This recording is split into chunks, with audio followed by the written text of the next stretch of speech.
Welcome, everybody, to the noon lecture at CJS. I have a few announcements before I introduce our guest for today.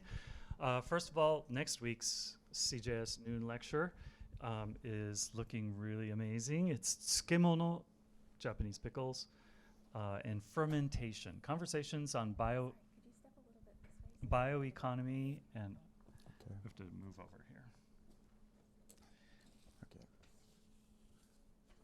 Bioeconomy and sustainability. And our guest is coming all the way from University of Hawaii in Manoa, Aya H. Kimura. Also, the film series kicks off. Grab one of these for sure.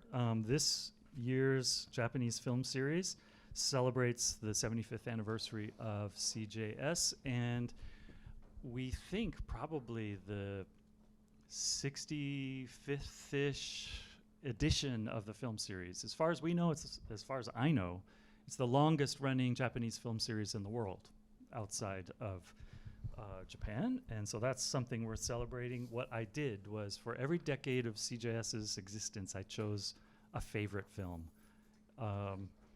They're still my favorite films of each decade, but there's so many good ones. This coming October 27th is the first called Late Spring by Ozu Yasujiro. It's wonderful to see on a big screen, so by all means come. It starts at 7:15. This year, we usually do it just in a semester. This year, it's stretching across the entire academic year, so I hope to see you guys. Also, for those who are attending via the webcam, the webinar, the webcams and microphones have been muted. But if you have a question, go to the Q&A section and drop it in there. We'll be looking at them and try to address as many as we possibly can. If you need closed captions, transcription, just go to the bottom right corner and disable it if you don't need it, or click it there if you're not seeing it and need it. Finally, check out the CJS events page. There's a lot going on through CJS this fall, and I think you'll enjoy anything you come to. Now I'd like to introduce our guest, Mark Schilling. So we're keeping him very busy today. He's got 3 events. This is the first. And they're centered on his career as a writer and a participant in the Japanese film scene.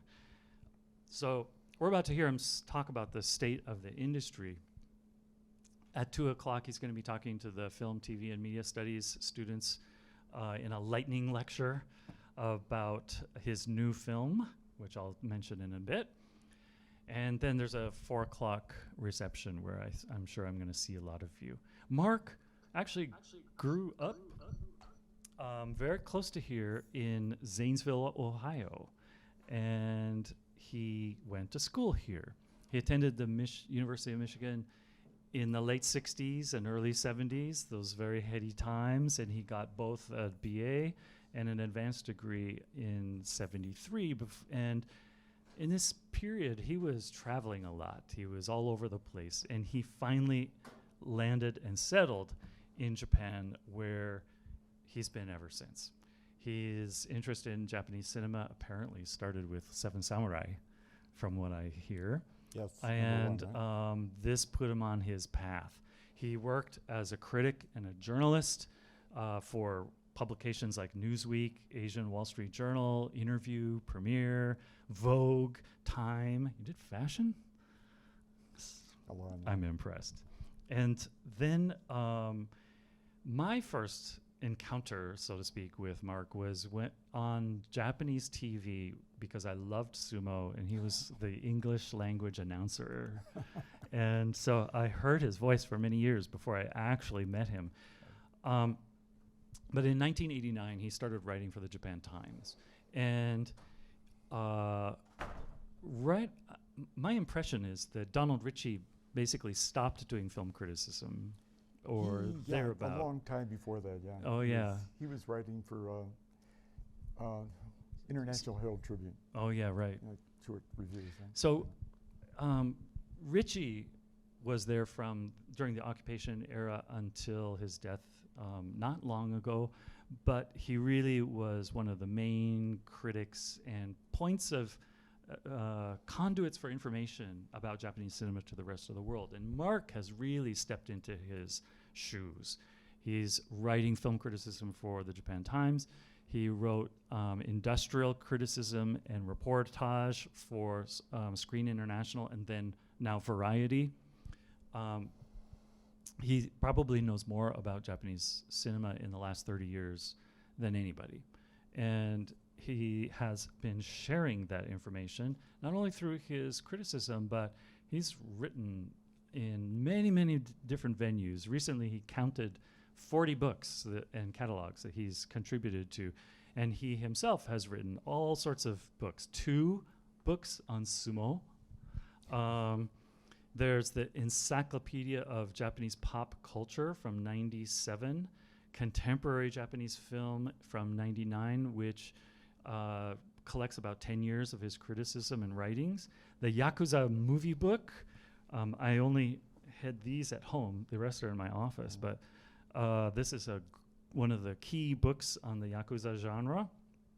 He also has another book on the genre film called No Borders, No Limits, Nikkatsu Action Cinema, and a slim book on the producer Shiro and studio head Shiro Kido. And then this one, which I think is the most important thing he's published, is Art, Cult, and Commerce, Japanese Cinema since 2000. It's 20 years of collected writings, something like 60 interviews. There's a lot of interviews and things like that in here. He also has a few other hats. One is he works as a programmer, most particularly for the Udine Far East Film Festival, which is the world venue for Asian cinema. And he helps them choose the Japanese films and goes every year. He did other things, like he was the script supervisor for Last Samurai to make it as least embarrassing as possible.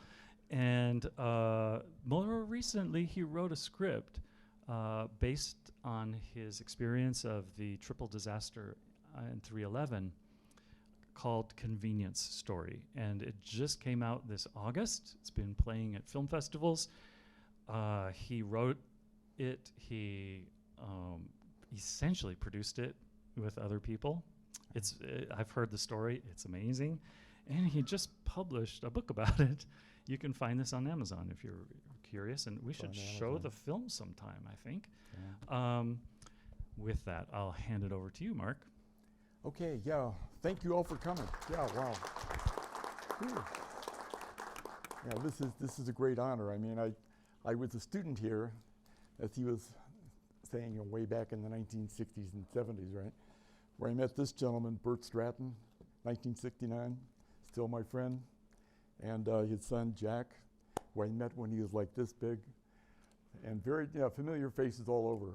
My brother, my sister, 2 brothers, and 1 sister, their spouses, they all came to support me. So I feel honored and humbled, that this is happening. So I better move over to my speech here, where we have the PowerPoint up on the screen. So this presentation I'm about to give is more my film journalist hat. It's not my film critic hat so much. So it's based on reportage I've done, going back 30 years. So some of it, will be familiar, if you're familiar with Japanese films. But for me, it's a very important topic, like, what is happening in Japanese films today, or in the industry today, to bring about changes that are really, I think, desperately needed. And I'll get into that a little bit more in detail. So first of all, I'd like to thank those who made my appearance here today possible, beginning with Professor Marcus Norns. Is he still in the room? There he is. Who encouraged me to contribute my Japanese film materials to the university archives and suggest that I give a presentation, this presentation, and to Barbara Kinzer, program coordinator at the Center for Japanese Studies, who extended the invitation and eased me through the process that brought me here today. Again, I feel honored and humbled to be back at the U of M as a speaker rather than as a student who, too many years ago to count, spent a lot of time watching movies at every theater in Ann Arbor, as well as the Cinema Guild and the Ann Arbor Film Festival. I also took a film history course. I think it was the only one they offered at that time, right? And still have a paper I wrote for it, a review of Butch Cassidy and the Sundance Kid, when it was a new movie. But my real film education was in those dark rooms. Some of the films I saw back then were Japanese, including Akira Kurosawa's Seven Samurai and Yasujiro Ozu's Tokyo Story. Excuse me. They impressed me as excitingly different, but also accessible, and I wanted to learn more about the country that produced them. So when I had the opportunity to go to Japan in 1975, Sony, Sony, the electronics maker, was then hiring teachers for its English language schools, and I took the opportunity. And here I am now, still living in Japan and still writing about films. I was still writing about Japanese films and reporting on the Japanese film industry. More than 3 decades after I filed my first film reviews for the Japan Times, which is Japan's oldest English language newspaper, and news stories for Screen International, a British movie trade magazine. In that period, again, 30 years or so, I've seen many changes. When I began covering the industry in 1990, it was at a low point compared to its golden age of the 1950s and 1960s. In 1991, the number of Japanese films released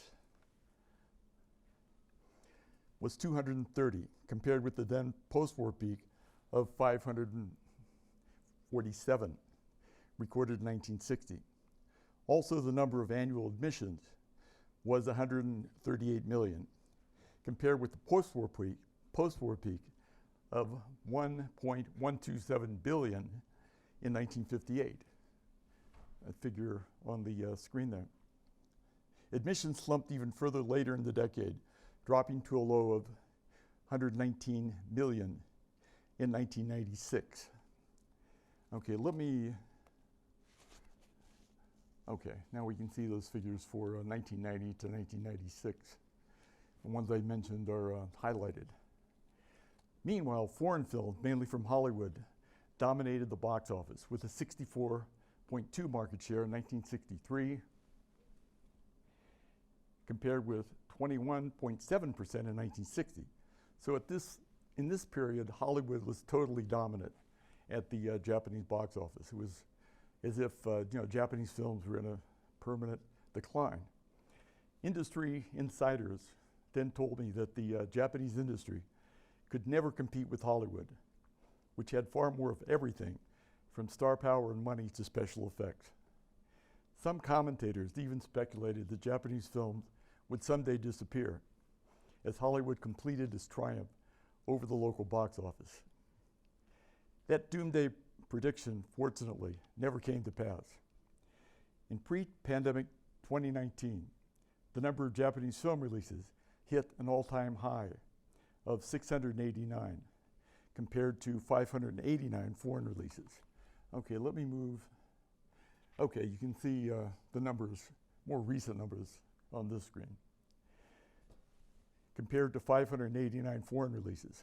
Also, admission totaled 194 million, the highest since 1971. So again, this is right before the pandemic. After that, of course, everything changed.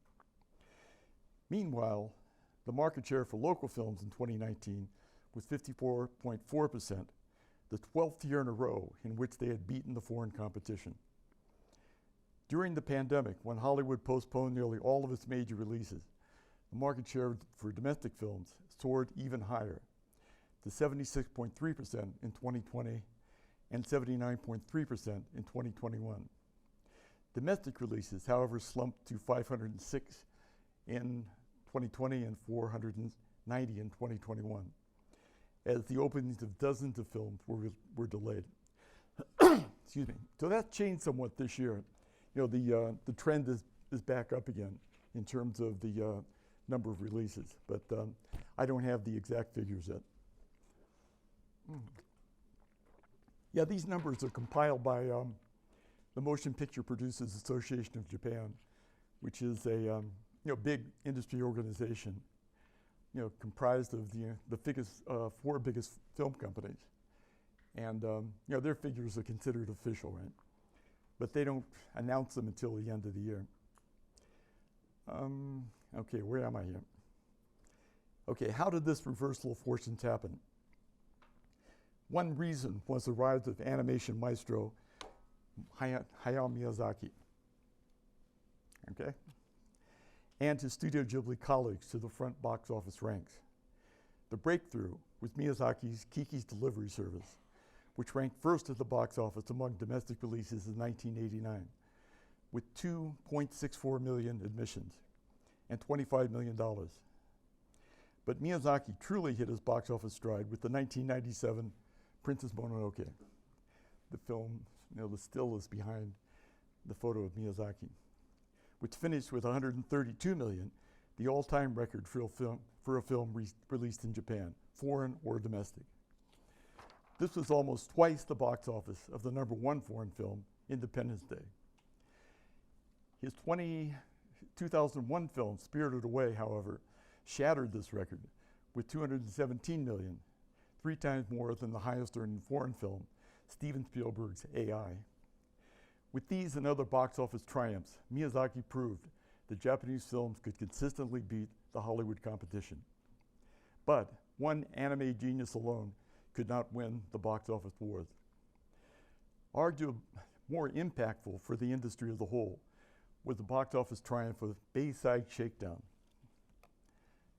Has anyone seen this film?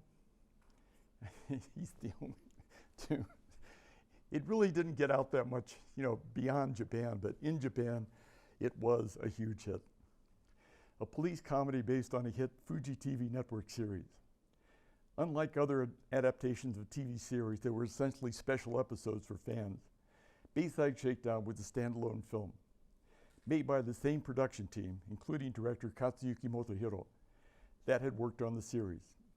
Released in 1998, it earned 68 million at the box office, the most of any domestic film that year, and the second highest ever figure for a live-action Japanese film. The sequel, released in 2003, made 119 million, shattering the all-time record for domestic live-action film of 75 million, set by the Fuji TV-produced Antarctica in 1983. It was also the #1 box office film overall, narrowly beating out Harry Potter and the Chamber of Secrets. So in Japan, Bayside Shakedown beats out Harry Potter. And at the time was considered incredible, that, again, like a Japanese live action film series, could, beat the very tough Hollywood competitions. Excuse me. These films proved to TV networks and their media partners that they could turn their IP into films able to go head-to-head with Hollywood at the domestic box office.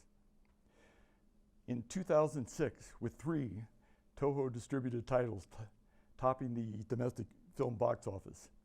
Toho is the biggest distributor in Japan. It's like the biggest distributor, producer, and exhibitor. They have the biggest theater chain. So it's like, the 800-pound gorilla in the Japanese film industry.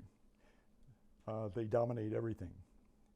Anyway, Studio Ghibli's Tales of Earthsea, the action drama The Limit of Love, Umizaru, and the comic mystery, The Uchoten Hotel. The later 2 live-action films produced by Fuji TV. So again, the combination of, Toho, Fuji TV was at that time unbeatable at the box office, right? So anyway, with these films taking the lead, Japanese films took a majority market share, 53.2% for the first time since 1985. Since that year, they've had a majority market share every year but one, 2007. Also Toho, that you've already mentioned, a film distributor and producer that also operates the country's biggest theater chain, has continued its dominance of the local box office, accounting for a majority of the top 10 earning Japanese films year after year. The pandemic massively impact the industry in Japan, as it did everywhere in the world, with revenues, admissions, and number of releases falling sharply in 2020. At the same time, the year produced the biggest hit in the history of Japanese cinema, Demon Slayer. It's got a long title. Kimetsu no Yaiba, the movie, Mugen Train. That one, okay? Has anyone seen that? Good. A few more than for Bayside Shakedown, right? So anyway, yeah, this was, again, like kind of a surprise hit in Japan. It started off, you know, popular with anime fans, and then it just broke out. And everybody, it seemed it was an event everybody had to attend. Released in October of 2020, when the pandemic was subsiding and fans had been living and working in isolation for months, the film quickly became a must-see event, earning an astounding $275 million, beating the former #1, Spirited Away, by nearly $68 million. So at the time was considered, you know, Spirited Away was considered the unbeatable film. Like no one in Japan, right, was ever going to top that box office figure. And then this film came along and did. Two other anime based on Weekly Shonen Jump comics have since topped the annual box office. Jujutsu Kaisen Zero, which made $94 million in 2021, and One Piece Film Red, which has earned $110 million since its release in August of this year. So again, for some reason, this magazine, Weekly Shonen Jump, had been producing these huge hits, you know, in Japanese, in the Japanese film world. Again, it's the kind of, you know, start with the anime, very often go to the TV drama or the TV anime series, and then finally the film. So, you know, it's a long established pattern. Meanwhile, the Japanese film industry has produced world-class auteurs in the past 3 decades, beginning with the so-called 4K directors. Okay.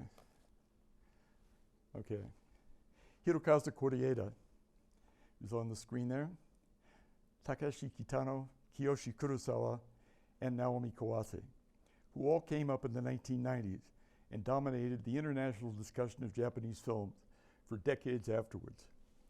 There was also Takashi Miike, Japan's king of cult, who made his international breakthrough with the 1999 shocker Audition, and has since become an established hitmaker while releasing more than 100 films.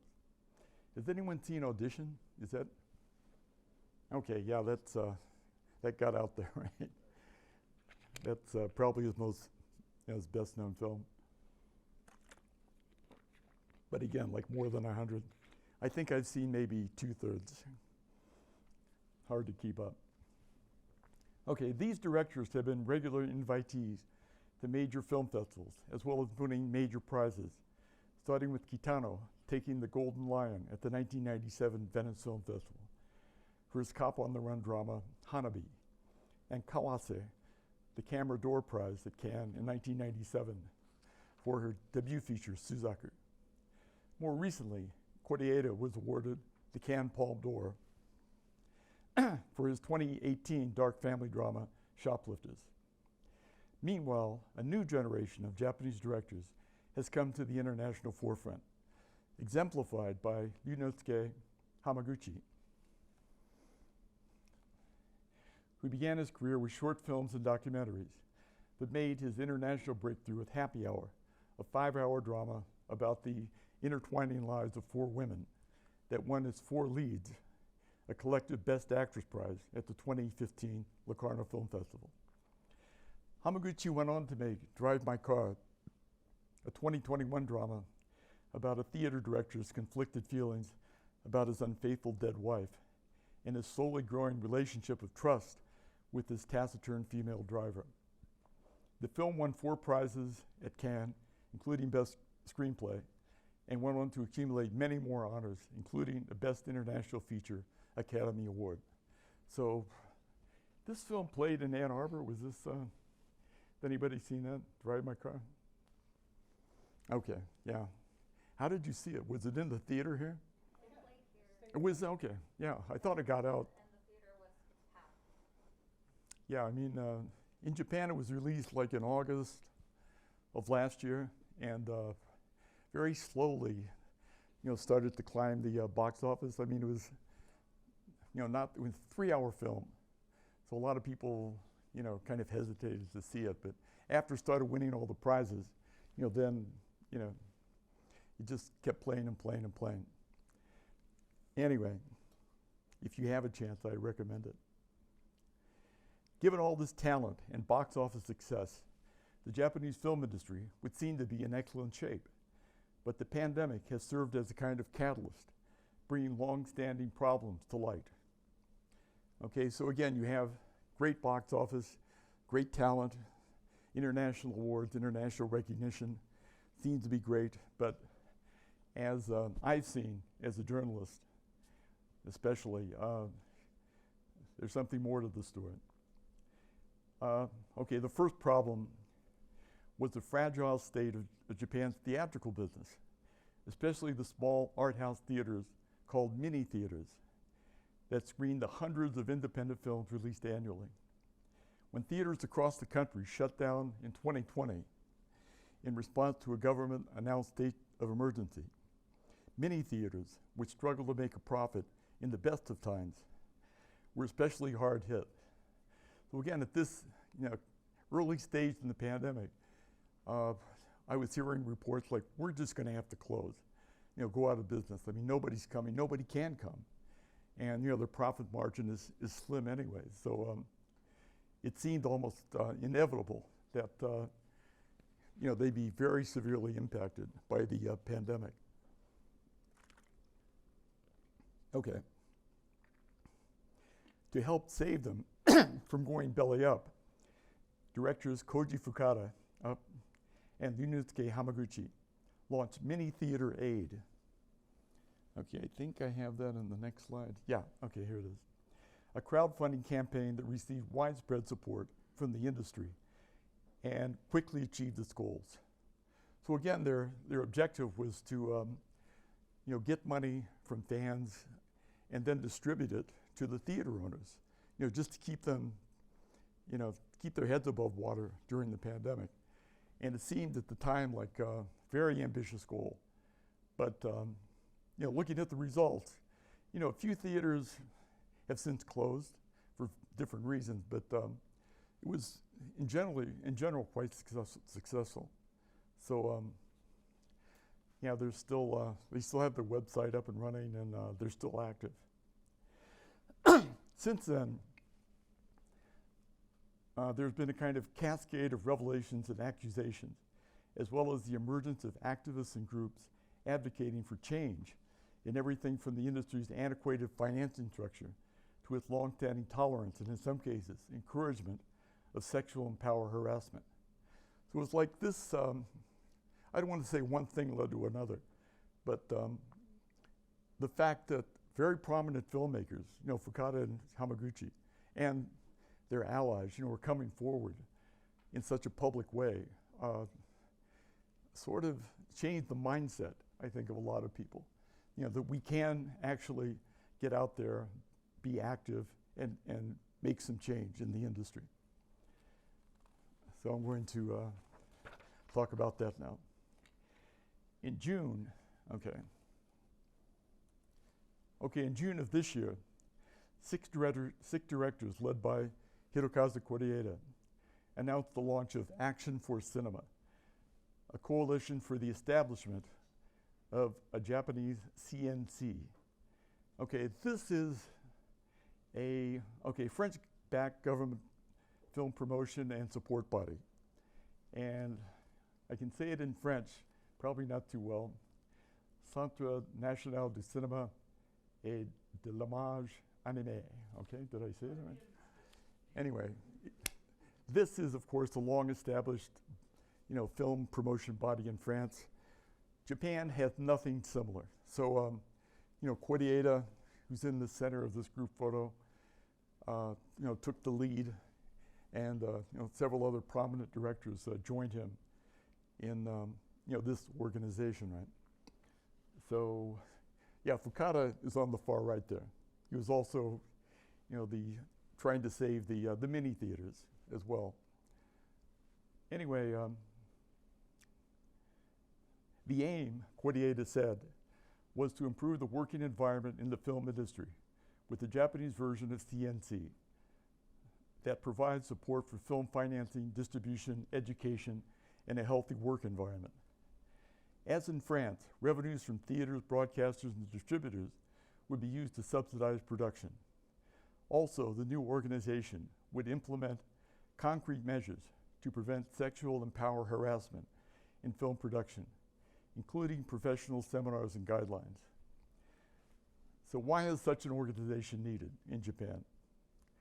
Okay, one of Action for Cinema's founders, director Atsushi Funahashi, and he's standing next to Koreeda on the kind of the tall guy, third from the right, told me that they wanted to create a sustainable system that supports both commercial and art house films. An indication of how much support is needed. In 2019, the Japanese film industry received a total of $24.5 million from the Japanese government, while in France, the CNC allocated $287 million for the support of film production, a difference of more than 10 to 1.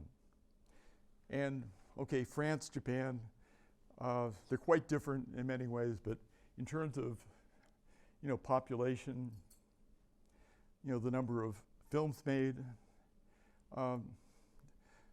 they're in some ways comparable. So, 10 to 1 difference is, quite a big difference. However, you parse it, right? The push for Japanese CNC began in 2020, when the pandemic had shuttered theaters across the country. Funahashi and other founders of Action for Cinema felt that a safety net for the industry was needed for the next pandemic or crisis. So again, their objective is to set this up, for the future of Japanese films, not just to, the present crisis, right? So, spurred by a sense of urgency, they began meeting monthly with the Motion Picture Producers Association of Japan, which is abbreviated in Japanese as AIDEN, the industry body led by the country's 4 biggest film companies, about establishing a safety net. So again, if someone like Koreeda was not at the forefront of this, it would be hard for me to imagine that they could negotiate on an equal basis with AIDEN. But since Koreeda, is taking the lead, it's happening, thankfully. They also study how CNC and similar bodies in Korea and the UK work to sustain the domestic industry through subsidies, training, and other initiatives. Like the CNC, they wanted the Japanese version to collect the sort of tax from theaters, TV stations, video distributors, and VOD streamers. Another key Action for Cinema goal is to rid the industry of sexual harassment and abuse that has long been hidden until a series of exposés in the Japanese media in the past year brought to light sexually abusive behavior by leading industry figures. The most prominent was director Sion Sono, a favorite, there he is, a favorite on the international festival circuit, who in 2021 released Prisoners of the Ghostland, a sci-fi fantasy starring Nicolas Cage on Amazon Prime. Has anyone seen that? I had to see it. I mean, it's part of my job, but it was pretty much a bomb on, sorry. He has had some real hits, beside that. Love Exposure, do you know that? 2009, a 4-hour film, played like everywhere. And you know that. So, long list of films that really got out there into the festival world especially, right? So he was accused of soliciting sexual favors in exchange for roles, targeting young, unknown actresses at workshops he led. Another was Hideo Sakaki, a director and in-demand character actor. In April, of this year, actress Midori Suiden told an interviewer for the weekly newspaper Tosho Shimbun that 7 years earlier, Sakaki had sexually abused her in a private rehearsal session. Sakaki issued a general apology, but did not admit to specific acts. So I met him. In fact, I invited him to Udine. This goes back several years, right? And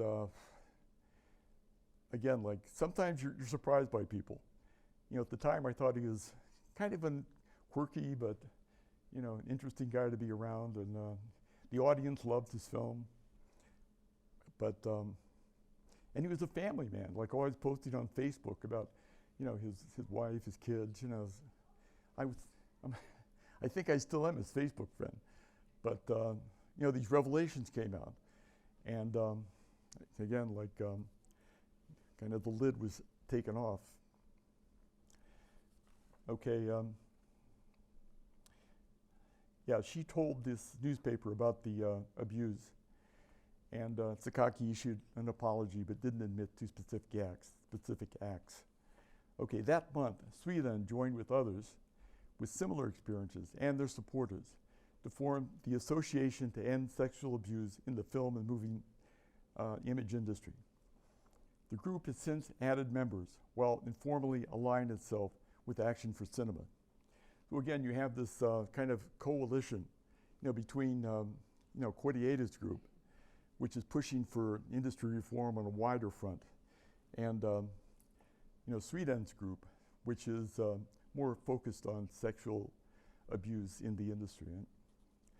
So in an interview with me for Variety, Suiden said that too many in the Japanese film industry still regard sexual abuse as someone else's problem. Okay, she told me many people are silently waiting for this issue to go away. The main reason for this silence, Suiden believes, is what she described to me as the pyramid-like power relationships that exist in the industry, with directors and producers at the top. Most of these power brokers are men. Okay, okay, that's Midori Suiden. She's not that well known of an actress, but you know, she is one of the very few who would come out and actually name names. And in fact, yeah, I know her, and her husband, Tom Mess, is you know, very widely known, respected you know, film critic and commentator, you know, going way back. So anyway, yeah, what can I say? I mean, she has come out with such detail, you know, in what she's saying about her dealings with Sakaki, that I can't. I mean, how can you dismiss, you know, what she's saying, right? So it's a kind of accumulation. You know, she's not the only one. You know, there are many other, again, like mainly actresses coming forward, you know, saying this, that, but you know, this is Japan, right? So very often they're anonymous when they, you know, come out in the media. You know, they talk to like a weekly tabloid. But again, more and more people are coming out publicly, which in Japan is highly unusual. So again, most of these power brokers are men, despite a gradual increase. Okay, oops, I went too far ahead. Uh-oh. Okay. Had a bit of a hiccup there. Okay, here we go. Despite a gradual increase over the past 2 decades, women directors helmed just 12% of all feature films released in 2020. According to a study by the activist group Japan Film Project. So this is, you know, their, again, survey of, you know, the number of, you know, Japanese women directors. Again, in 2020, 2019, but going back like 20 years, you know, starting from like 2000 to, you know, 2020, the number was about 3%. Okay, so 12% doesn't sound like a lot, but compared with, you know, years ago, it's a huge improvement. Yeah. So power harassment in the industry is also finally getting more attention in the media and pushback from the victims. In June of 2020, former employees of Tokyo-based theater operator and film distributor Uplink brought a suit against then-President Takashi Asai for threatening and bullying behavior. Okay, again, this is something that at that time really surprised me because, Japanese employees at that level, they're not powerful people, not prominent people at all. They're just like working employees of this kind of indie film distributor and theater operator. Would just silently endure whatever treatment they were getting, and if they didn't like it, just quit. But they came out and said, we're going to sue him for what he's done to us, over a period of years. Not just one or two incidents. The suit was later settled, but other accusations of power harassment in the industry emerged. Okay, the most prominent alleged perpetrator being Naomi Kawase. I'm sorry to say, Japan's most celebrated woman director, who directed a two-part documentary about the 2020 Tokyo Olympics and many other films that were invited to Cannes and elsewhere. Kawase was the subject of a weekly tabloid story in June of this year, in which a former male staffer accused her of kicking him in the stomach on the set of the 2019 film True Mothers, after he touched her to draw attention to something in the shot she was making. The magazine reported another incident in 2015 when Kawase allegedly punched another male staffer in the face, leading him to resign immediately. Okay, so that's Naomi Kawase. Kawase and the staffer later released a joint statement saying that they had resolved the incident. Action for Cinema has made the eradication of power harassment a high priority, and its lobbying efforts are starting to bear fruit. In September of this year, Japan's Agency for Cultural Affairs revealed that it had incorporated anti-harassment initiatives into its 2023 budget request to Parliament. Individual productions will receive agency funding of, it doesn't sound like much, $1,400 for anti-harassment training and related measures. So again, for a government agency to come out with this sort of proposal would have been hard to imagine, even several years ago, recently. A participant on Japanese movie sets for more than 2 decades, as a journalist, still photographer, actor, and director, American-born Norman England told me that he had often seen and experienced verbal and physical bullying.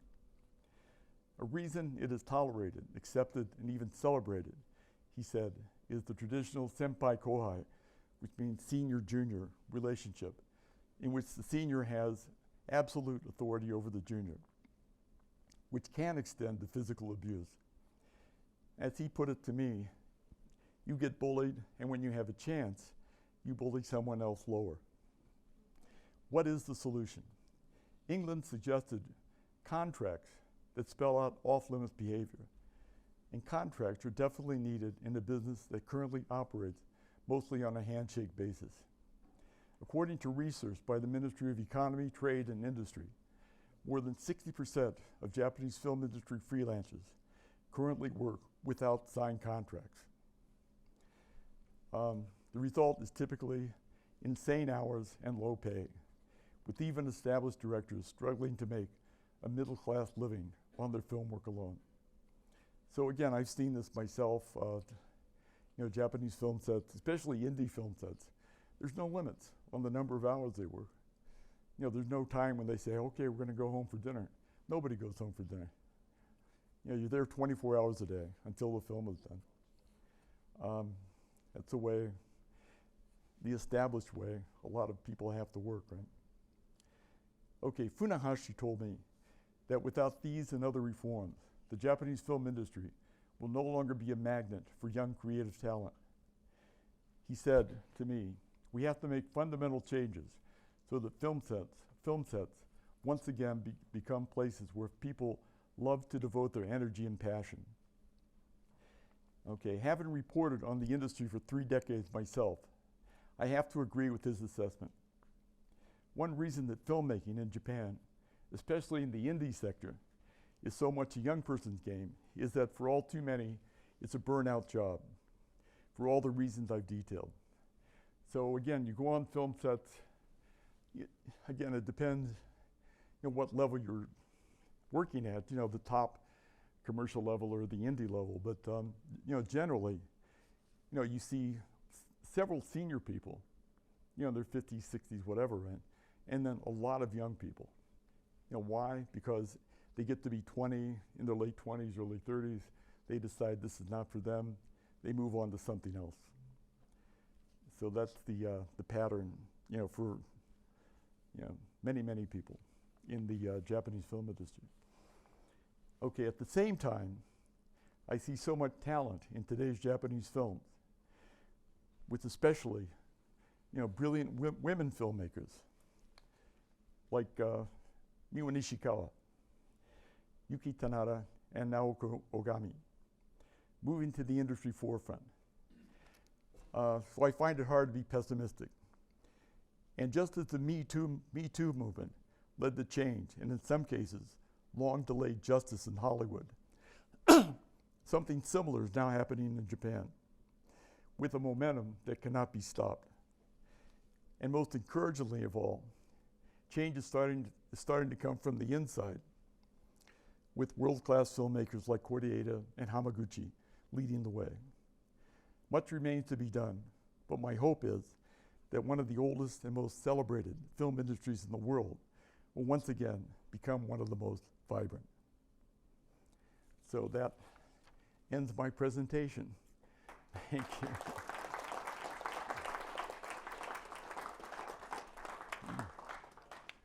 Thank you. Yeah. Thank you so much. So we can take questions from the floor. Does anybody want to start us out? Yes. Mark, when you made your film. Okay, when you made your film, as a, Yeah. I know we all know it's probably a lower budget film, and I don't know if you classify it as an indie film or not, but what was the work environment like on that particular film set? That's a good question. Huh? So again, can I explain a bit about my film? It's Absolutely. maybe use the book as an illustration. Yeah, it's based on my story. It's called Convenience Story.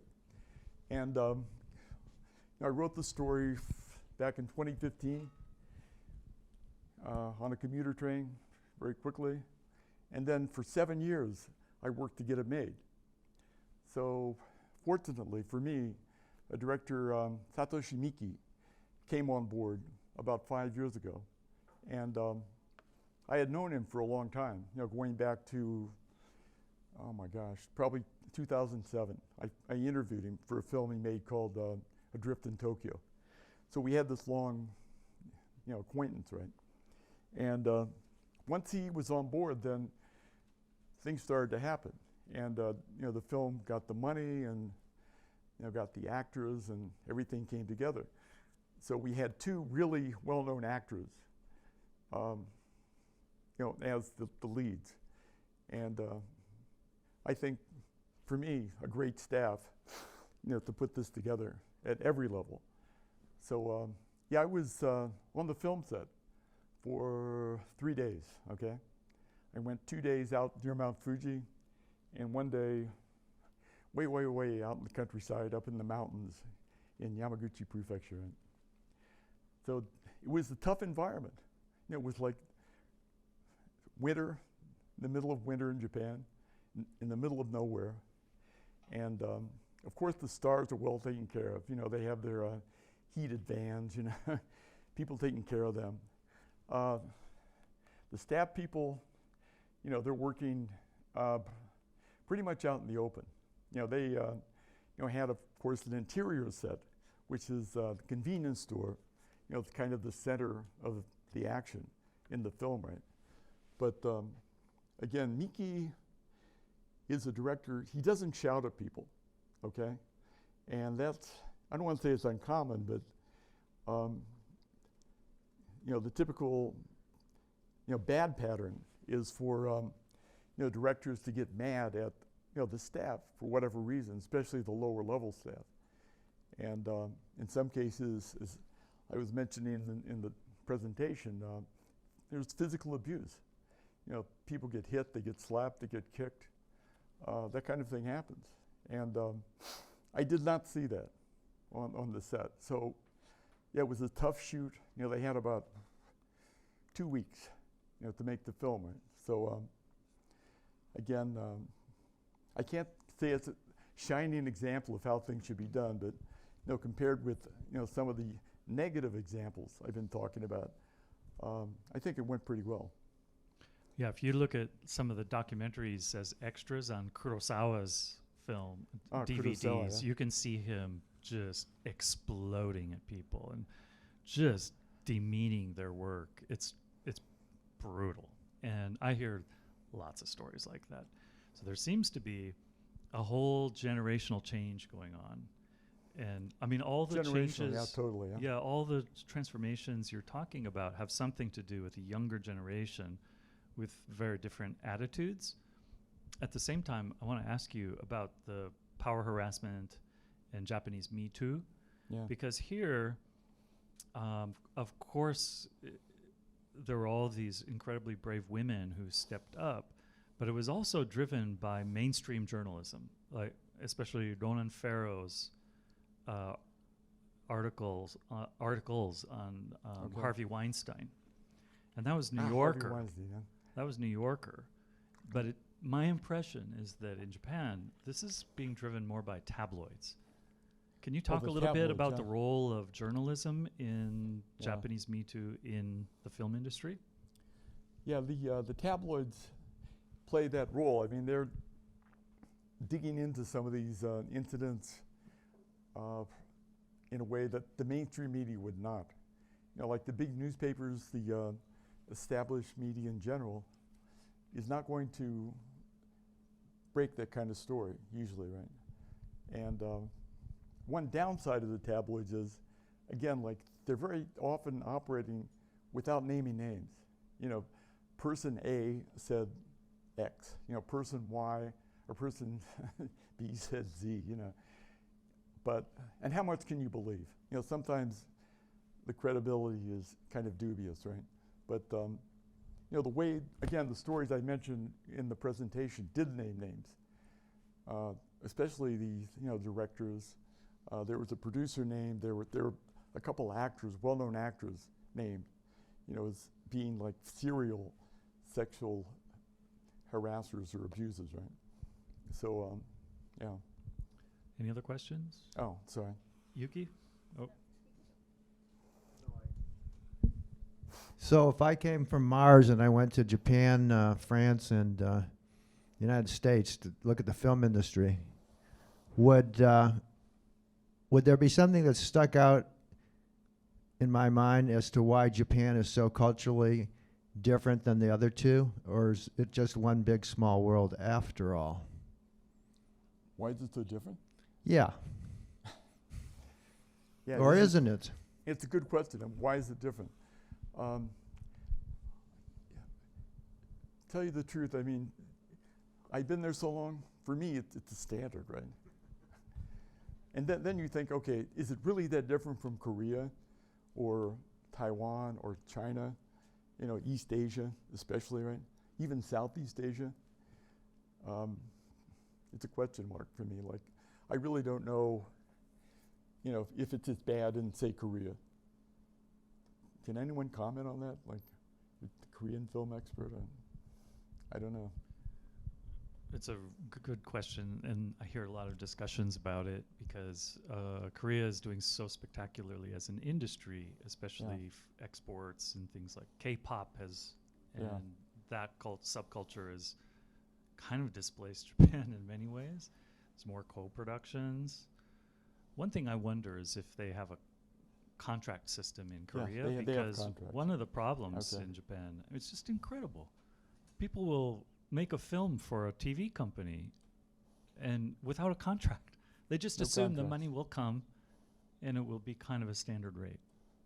Amazing. No, I mean, to tell you the truth, okay, with my film, I dealt with a long-established producer, a guy who has a long list of credits, some of them very impressive. And his way of working is like that. Like, okay, let's shake hands, let's do it, Amazing. no contracts. Yeah. And then I started to think, as the process went on, wait a minute, what's my role? Yeah. Will I get paid? How I much shouldn't will say I too get much, paid? but yeah, we finally we had a meeting. Actually, we had more than one meeting about, what to do with Mark, the contract situation, right? And, the main company that made the film, Toei Video, has been established. They've been around for years and years and years. They're a subsidiary of Toei, which is one of the 4 biggest film companies, right? So they said, well, Mark, instead of a contract, how about a memorandum? I said, okay, maybe it's a distinction without a difference. But yeah, let's settle on a memorandum, right? So, yeah. right? We have a question It's for you. interesting. Hi, thanks for a great talk. I probably have a personal interest related to this question, which is that I study Japanese television industry. Right. And so you mentioned a little bit in relation to Odoru Daisousa-sen, this relationship between television and film. And so I was curious if you could expand on that more, because this sort of, I think Odoru Daisousa-sen is one of the earlier adopters of let's do TV, then film. Right. And sort of and their success is related to their ability to bring TV watchers who don't necessarily go to the movie theater regularly to the movie theater, right? Because they are now invested in the story, they're invested in the characters. And I'm curious if how you see the TV industry and the film industry sort of working together or not working together, because I think for Western scholars and sort of audiences, we think that TV and film industry to be kind of at odds with each other, right? Sort of, there's a history even in Japan with early actors not being allowed on TV when it first started. So I'm curious what you've seen in terms of sort of this relationship between the two industries that have a lot of similarity, a lot of collaboration, but also a lot of differences. A lot of differences. Yeah. In other words, how the Japanese film industry differs from other industries, basically?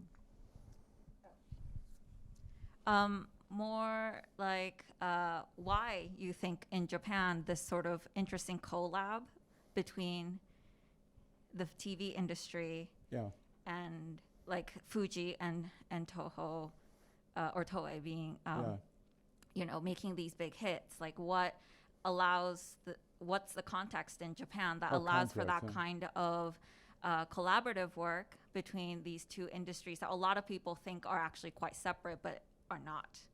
Yeah.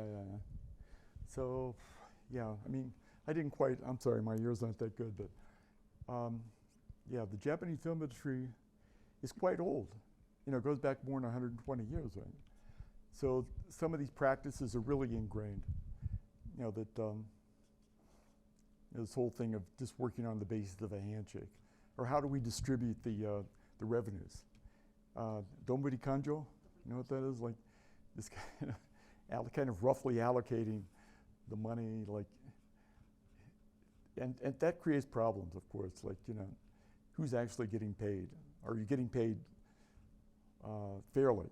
It's an issue. One of the huge changes in Japanese film over the course of your career is the emergence of the production committee system.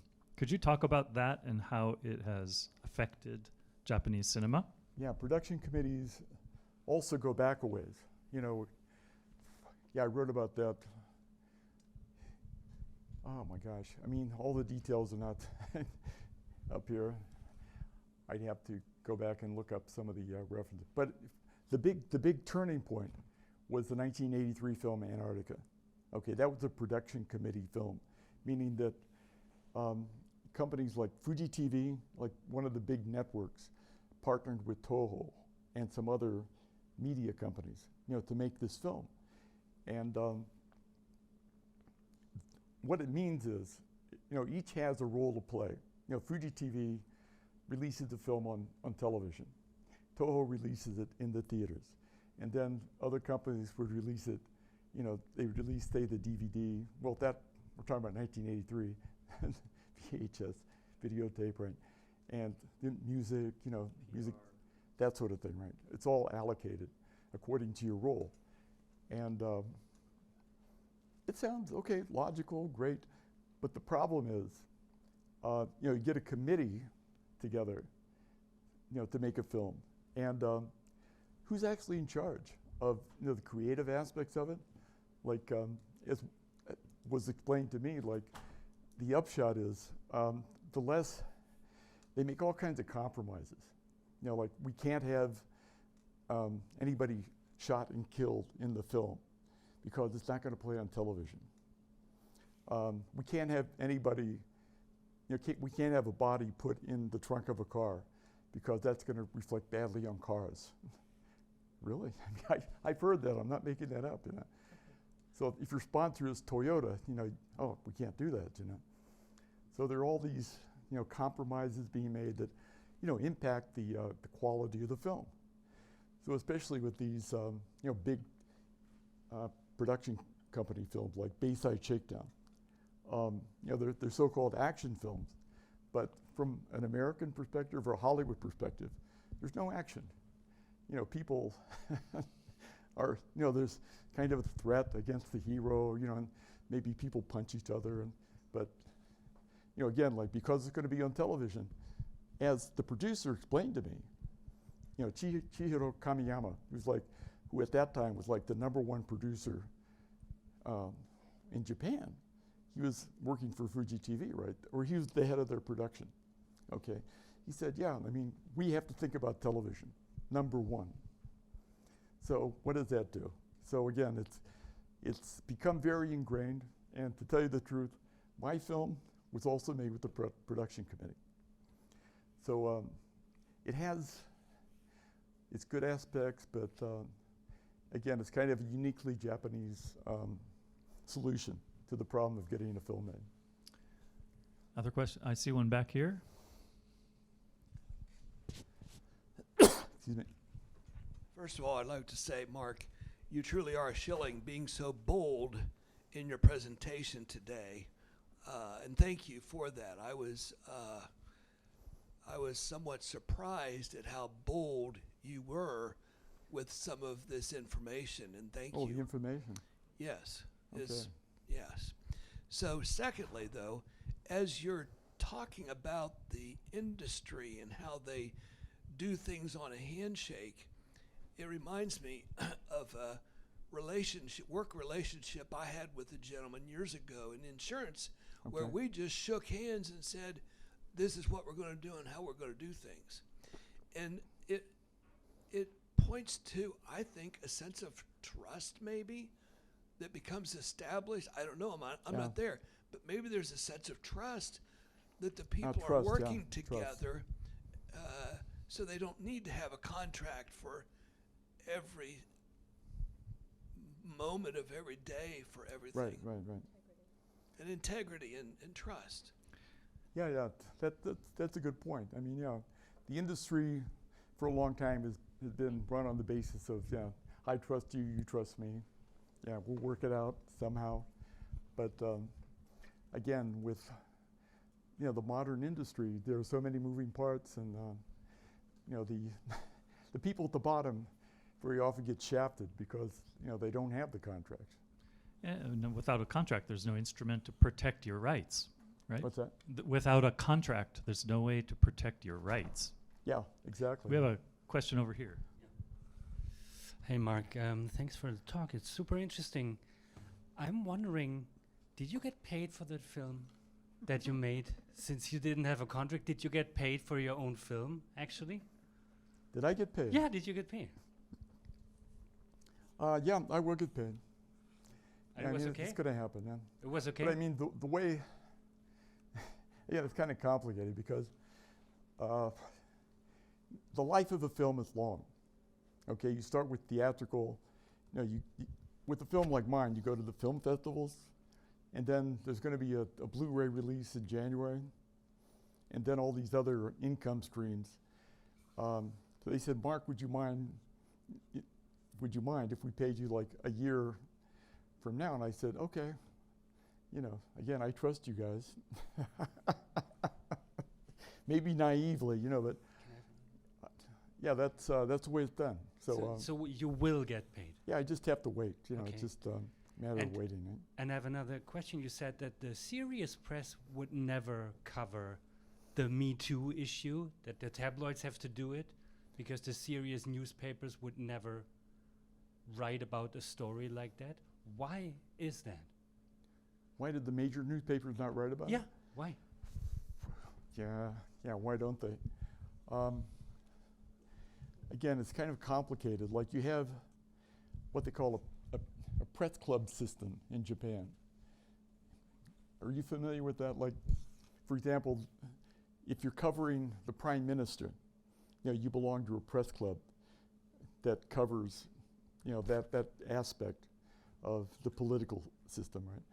Which means that, reporters from like tabloid magazines, from English language newspapers, can't attend the press conferences. You have to belong to the club to attend the press conferences, right? So they're getting the information before everybody else. So, having that kind of cozy relationship with, the power structure, right, kind of compromises what they can say. So, very often you'll hear the, veteran reporters, talking like off the record. I found this in sumo. Like I was a sumo writer for like 20 years.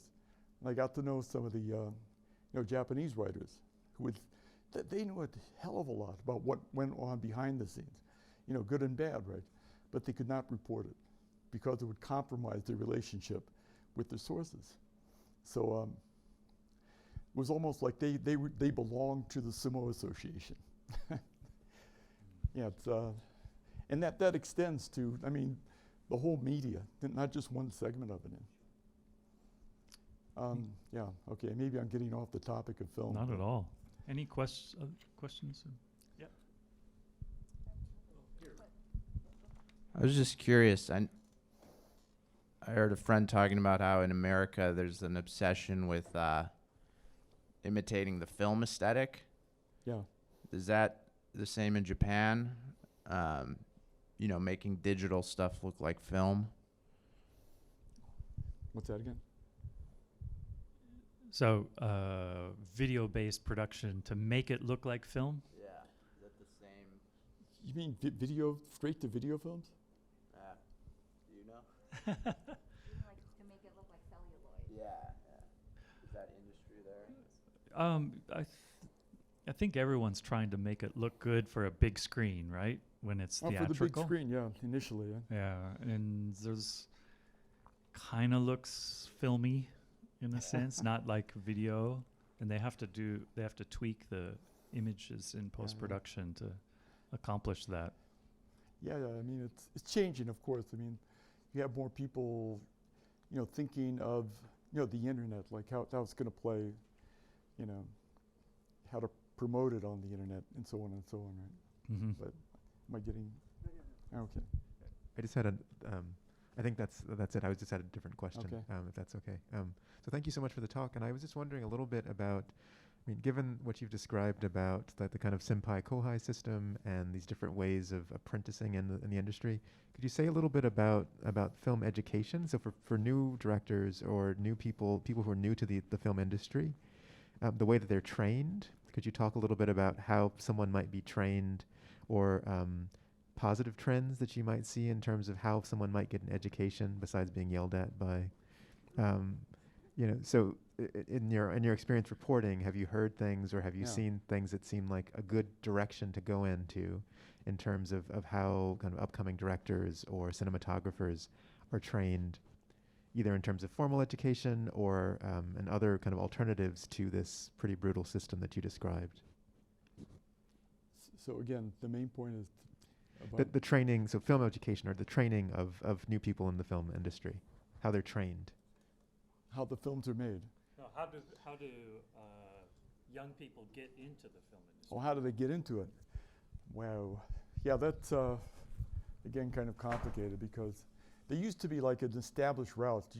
You take a test to get a job as an assistant director in the studio, okay?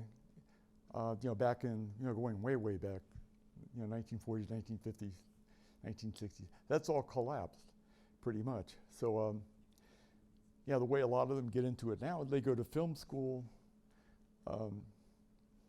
They start at different levels. They start making short films. They start making music videos. They start making all kinds of things that will get them maybe to the next level. So you have, it's a complicated process now. I mean, to get to the point where you can make, major feature films, it can, take years. I mean, there's a big film festival called PIA, the PIA Film Festival, right? Where young filmmakers, present their work. Not just short films, but also feature-length films, right? And the prize winners get what they call a scholarship, to make a theatrical film. And that's been a launching pad for many, many filmmakers, going back, 40 years. It's complicated, right? Yeah, we years ago we had Yoshida Kiju here at CJS, and he explained how he had to take a test to get into shochuku, and he was one of 3 people who were accepted out of, I think it was 3,000 applicants. Yeah. And then he became a deshi, to a master, and worked his way up. That's the way it used to work. And now, as Mark said, there's lots and lots of routes. Do you have another question?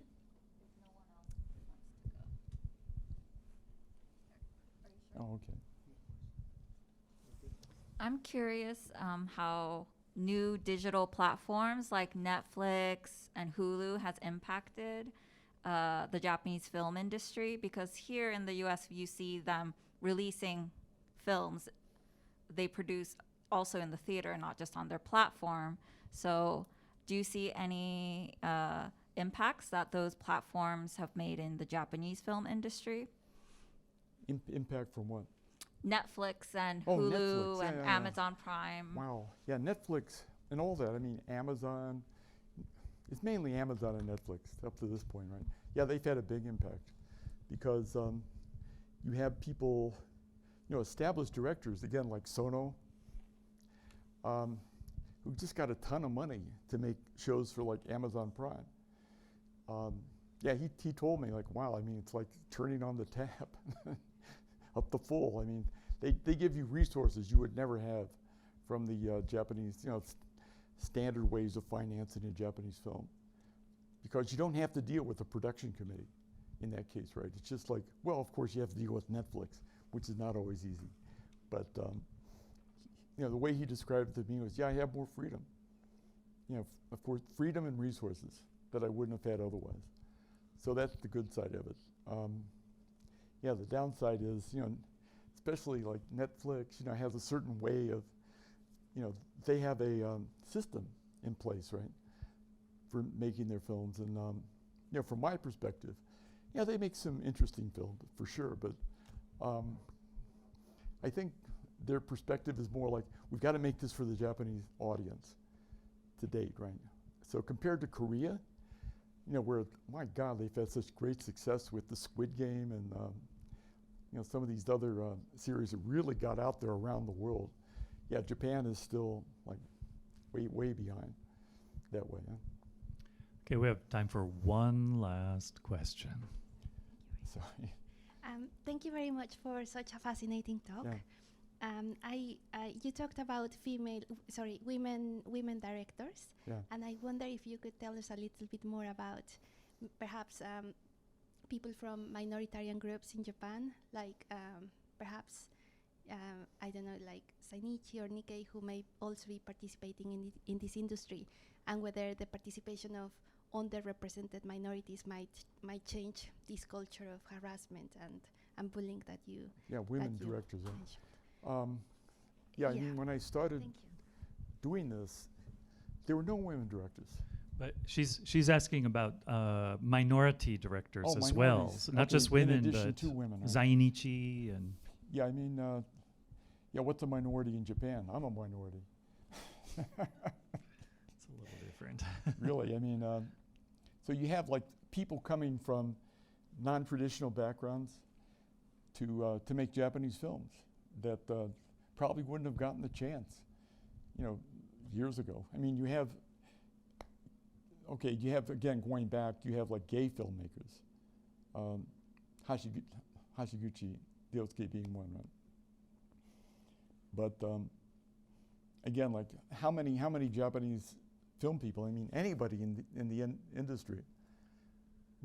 Again, excluding like celebrities on TV and that sort of thing, right? Would come out and say, "I'm a gay filmmaker," right? It's difficult. It's still difficult, to announce yourself as that. But if you're like a really obvious minority, one example is Anchuan Chuan, who is from an Indian background. He came to Japan, about 10 years ago? Started making films. So again, like with really not a lot of spoken Japanese even, but just this drive, to make films. He's gone on. I mean, he's got one now. My gosh, what's the title of it? Dependence? I just saw it. It was screened at Busan Film Festival, right? Got a great reaction. So is he a Japanese filmmaker, right? He's working with Japanese actors in Japanese. So again, I'm seeing more of that. I mean, before it was like, you can be like maybe an actor playing a funny foreigner in our film, but beyond that, we're not going to give you a chance. And you can't become an assistant director and work your way up, if you're from like, the wrong kind of minority, right? So that would include like what they call Zainichi, Koreans who came to Japan, very often as like laborers or whatever, before the war, during the war. And then their descendants stayed in Japan. So they're second, third generation, like Korean. They speak Japanese. Of course, they look indistinguishable from Japanese, but they're considered like separate. So you have a director like Yoichi Sai, who started, way back in the 1980s. And then, when I started reviewing, started making films that expressed his, his Zainichi background. So, that goes back a ways. But it's more accepted now than it used to be. So. All right, thank you very much, Mark. Awesome. Give him a Thank you. hand of Thank you. applause. Thank you very much. Yeah. So, thank you for coming. And I'll be here to talk. We have something else we're doing after this, right? Yeah, we have to go. Yeah. So anyway, thank you. Thank you for coming.